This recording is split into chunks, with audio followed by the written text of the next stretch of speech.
to one skinny root, just like Wile E. Coyote from the Roadrunner. What thoughts go through your mind? Why me? Don't look down.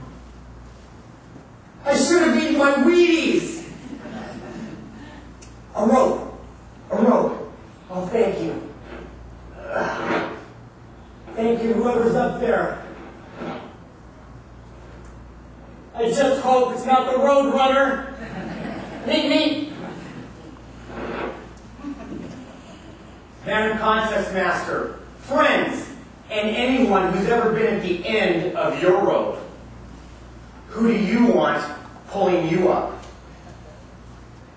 We've all had our share of climbing life's steep cliffs. Do you remember when someone has held a rope for you? Or is the better question, when was the last time you held a rope for someone else? I spent 6 years coaching high school girls basketball.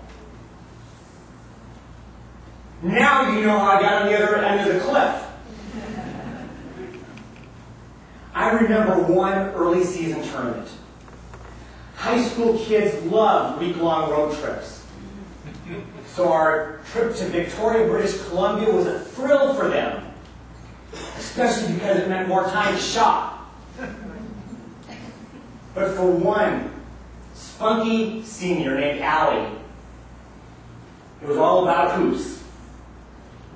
She was ecstatic because her dad, who was in the Navy and could rarely watch her play, was coming with her on this trip just to watch her. Barely 2 minutes into our first game, Allie crashed into a wall and fractured her ankle. She was crushed, physically and emotionally. After the game, she looked at me with bloodshot eyes and said, "Coach, I just lost my senior season." Allie, I'm sorry. Do you remember when you were a high school senior? What dreams did you have? When I was 17, my dreams consisted of 3 things: girls, girls, and golf. Fortunately for me, I married one of those girls, and she's been pulling me up off cliffs for 21 years. She's a strong woman.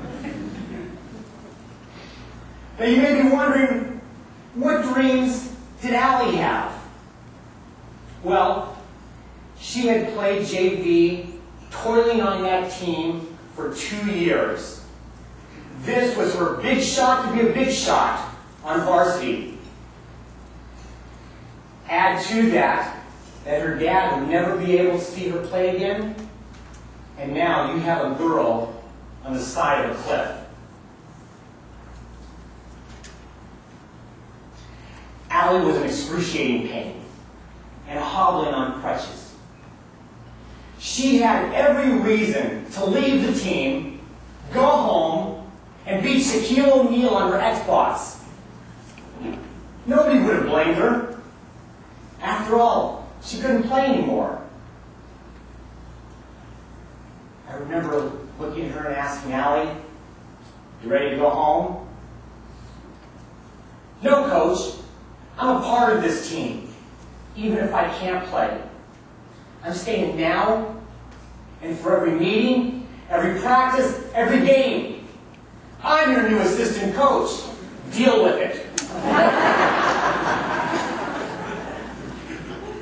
I thought I needed to pull her up. But actually, she reached down and pulled me up from not feeling sorry for her. And what about her dad?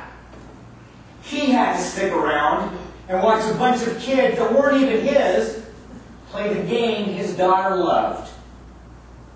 So what did he do? He pulled us up by carrying equipment, driving kids, and becoming the first cheerleader in Canada ever named Ralph.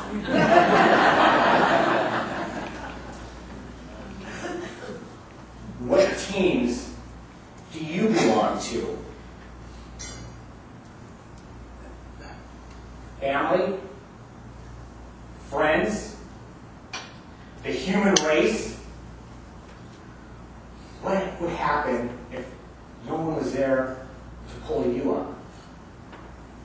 Who suffers if you're not there to pull them up? Holding on to the rope for someone usually means putting someone else first. Now, let's get me off that cliff. Why me? I can't believe this happened to me. It's not fair. Then I remembered Allie.